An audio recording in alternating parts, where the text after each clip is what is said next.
Welcome to the world of homemade potato chips. There's something truly special about the crispy golden goodness of a freshly fried chip. And the best part, you can easily recreate that magic right in your own kitchen.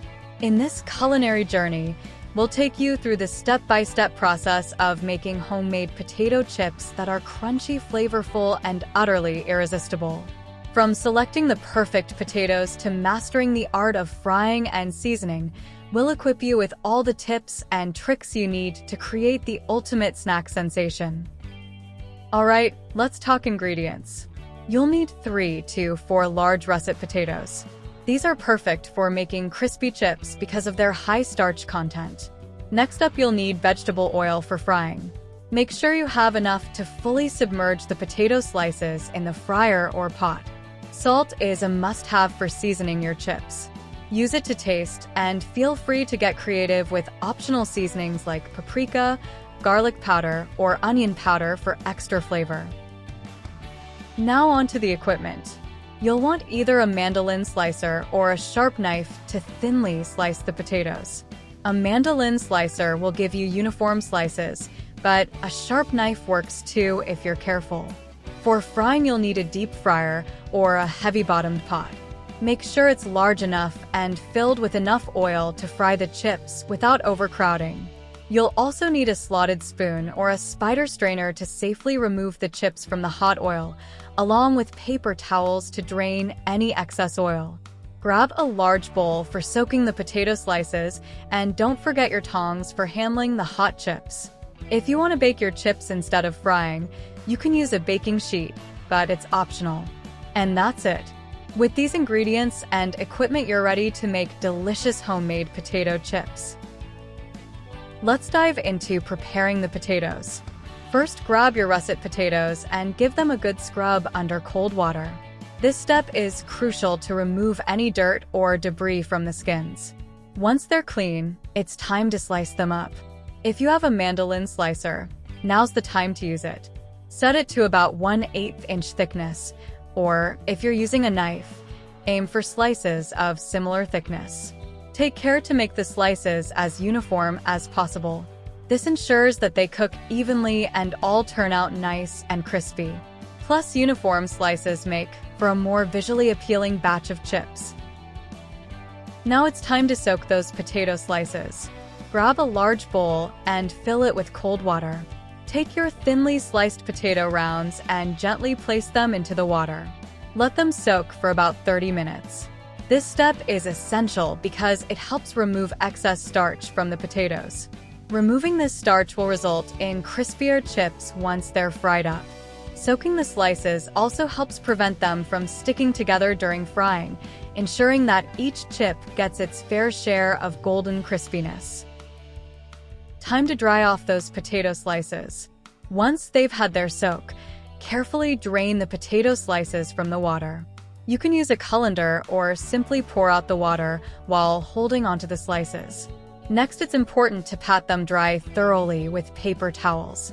Removing excess moisture is key to achieving crispy chips. So lay out a clean kitchen towel or paper towels and place the slices on top. Gently press down on the slices with another towel or paper towels to absorb any remaining water. You want them to be as dry as possible before they hit the hot oil. This step might take a bit of time and patience, but trust me, it's worth it for that perfect crunch in your homemade potato chips. Grab your vegetable oil and pour it into your deep fryer or heavy-bottomed pot. Make sure there's enough oil to fully submerge the potato slices once they're added. Now crank up the heat and bring the oil to a temperature of 325 degrees Fahrenheit, 163 degrees Celsius. This is the sweet spot for frying your potato chips to golden perfection. Remember, it's crucial not to overcrowd the fryer or pot. If you add too many slices at once, they'll stick together and won't cook evenly. You might need to fry the chips in batches, depending on the size of your fryer or pot. It's frying time. Here's how to do it. Carefully add a handful of potato slices to the hot oil. Use tongs to prevent any splatters and to gently lower the slices into the oil. Fry the slices for about 3 to 4 minutes, or until they turn a beautiful golden brown color and become crispy. Keep an eye on them to ensure they don't overcook or burn. Remember to maintain the temperature of the oil. If it's too hot, the chips may cook too quickly and burn. If it's too cool, they may become greasy. Adjust the heat as needed to keep it steady. Once the chips are done frying, use a slotted spoon or spider strainer to carefully remove them from the oil. Let any excess oil drip off before transferring them to a paper towel-lined plate. Immediately sprinkle the hot chips with salt. This helps the salt stick to the chips and enhances their flavor. You can also experiment with different seasonings at this stage if you'd like to add extra flavor. Keep the frying going. Once you've finished frying a batch of potato slices, don't stop there. Keep the momentum going by continuing to fry the remaining slices in batches. So keep frying, seasoning, and repeating until all your potato slices are transformed into delicious chips.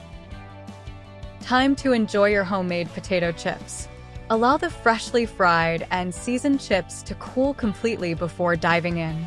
This gives them a chance to crisp up even more and ensures you won't burn your mouth in the excitement of tasting them. Homemade potato chips are best enjoyed fresh, so try to devour them as soon as they're ready. But if you happen to have any leftovers, which is rare, you can store them in an airtight container for up to a few days. If by some miracle, your homemade potato chips lose their crispiness, fear not. You can easily revive them by reheating them in the oven. Simply spread them out on a baking sheet and pop them in a preheated oven at 350 degrees Fahrenheit 175 degrees Celsius for a few minutes until they're nice and crispy again.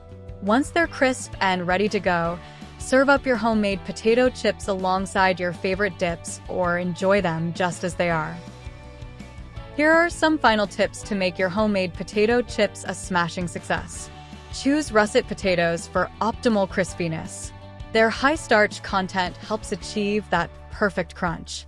Safety first. Be cautious when frying to avoid oil splatters and burns. Keep a lid nearby to smother any potential flames if necessary. Get creative with seasonings. Experiment with different spices and herbs to customize the flavor of your chips. From classic salt and vinegar to spicy jalapeno or tangy barbecue, the possibilities are endless. Don't overcrowd the fryer or pot. Frying too many potato slices at once can lower the oil temperature and result in soggy chips. Take your time and fry in batches for best results. No mandelin slicer? No problem. You can use a sharp knife, but aim for slices that are uniformly thin to ensure even cooking. Always keep a close eye on the frying process, especially when working with hot oil. Keep children and pets away from the cooking area to prevent accidents. When you're done frying, remember to properly dispose of the used cooking oil.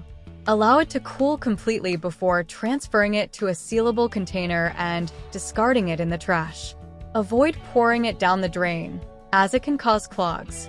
With these tips in mind, you're ready to whip up a batch of homemade potato chips like a pro. Enjoy the crispy goodness.